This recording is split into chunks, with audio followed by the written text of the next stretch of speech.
Hi everyone, welcome to our video on jumping a disabled vehicle. I want to start by setting the scene for you. Imagine it is morning 14, of course. You get everybody up, you hike to your vehicles, you go to start up that sweet, dry, clean Transit, and it won't start. Nuts. Maybe someone accidentally left the headlights on when they parked. Maybe someone left the light on in the cabin. Who knows? But we gotta get that Transit working. First thing we need to think about is where the heck are our jumper cables? Chris and I are gonna show you where we keep the cables in the Transits and the trucks. Let's start with the Transits. Come on back.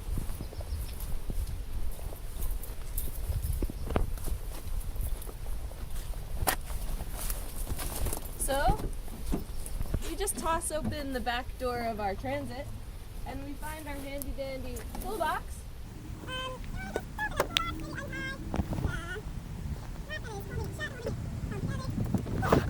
And in here you're going to find, well, a variety of useful items, but most importantly right now, you're going to find your set of jumper cables. Let's just take a minute and go take a look at where they are in the trucks, so that everybody's on the same page. Come on over.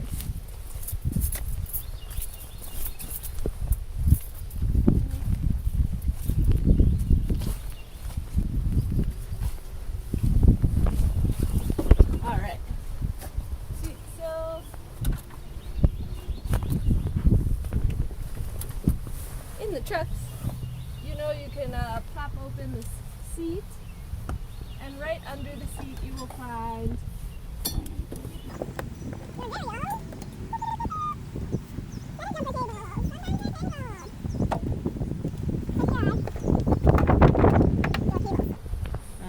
just a quick note, if you find your cables like this, clean them up. Don't put them away like this. This does not feel very excellent to me. Okay, but anyway, moving forward. We're gonna take cables from the Transit. I'm gonna go get them, and then we're gonna talk about how to jump a Transit. The first thing we're going to need to do is to pop open the hoods of both vehicles, our working vehicle and our disabled vehicle. In the truck, popping open the hood release is right here. You're going to pull that.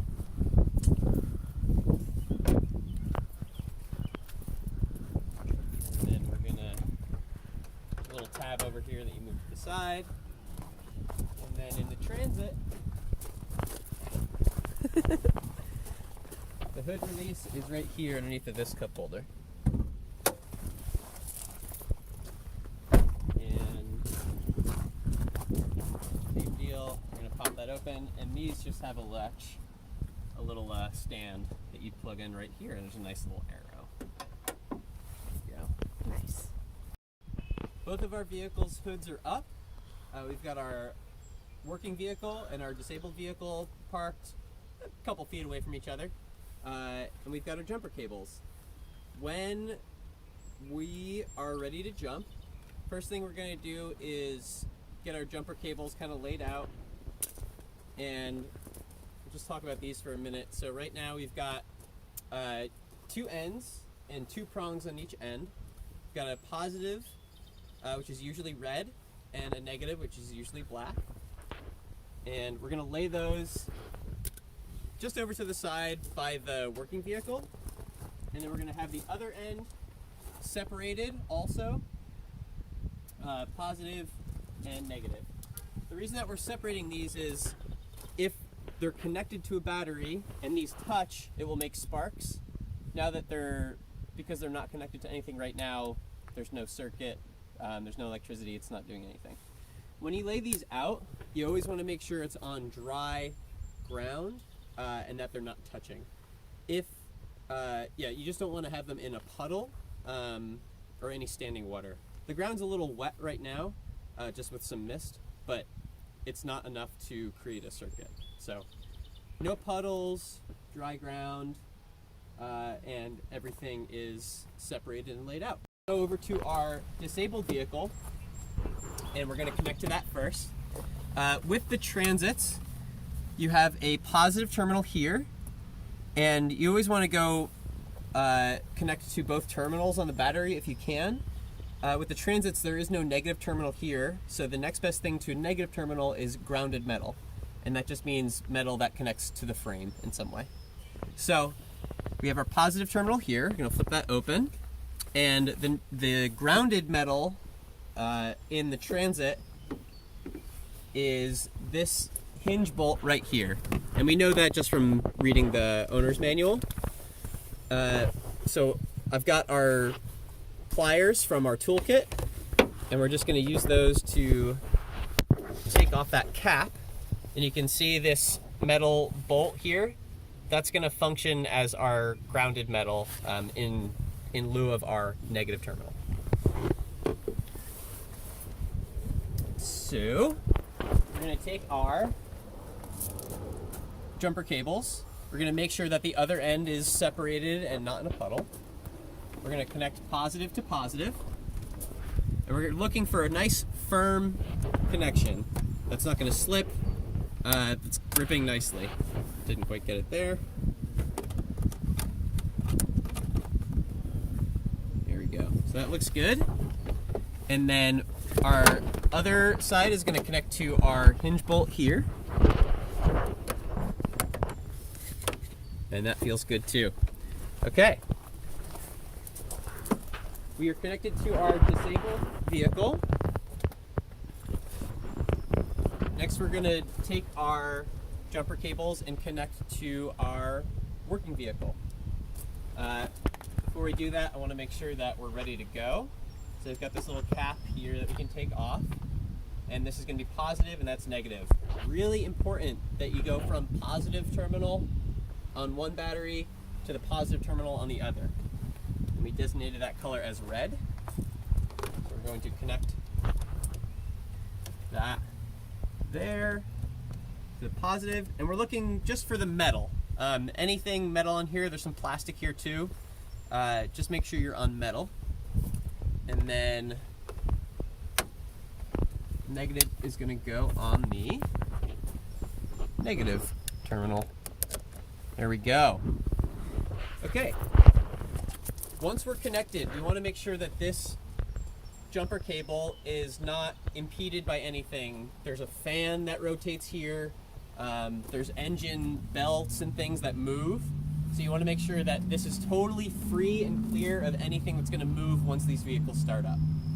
I'll take these off just in case they fall. And I'll move this cover on the ground just in case that falls. Everything else looks good. Great. Okay, so once your vehicles are connected via jumper cables, you can then go and turn on your vehicle that is working. So in that case for us, it's our truck. So I'm going to go, I'm going to start the engine.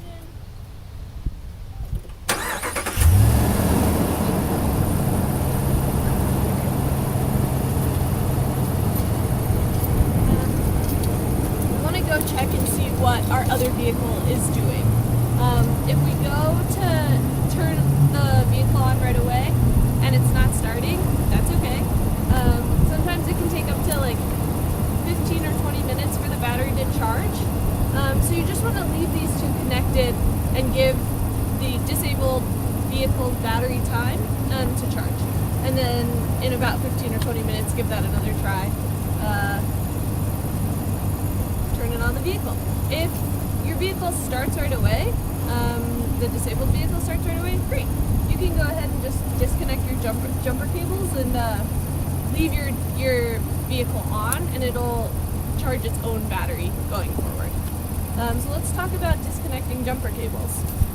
We were really fortunate and our transit turned right back on. So what we're going to do is we're going to start over here, and I'm going to be really intentional about how I take these off, just like we were intentional about putting them on. So I'm going to start, separate. I'm holding the positive side just like out of the way. I'm not tossing it over my shoulder. I'm not putting it down. I'm just holding on to it. And I'm then going and grabbing my negative side, and just like how we started, I'm just placing these separately on the ground. I can then go over, we're still being cautious here, and there's still a charge going through these cables. And I'm gonna grab my positive side, again holding on to it, and lastly, grabbing my negative side, place them on the ground. Now, these guys are completely safe to touch. Whatever you need to do, you can put them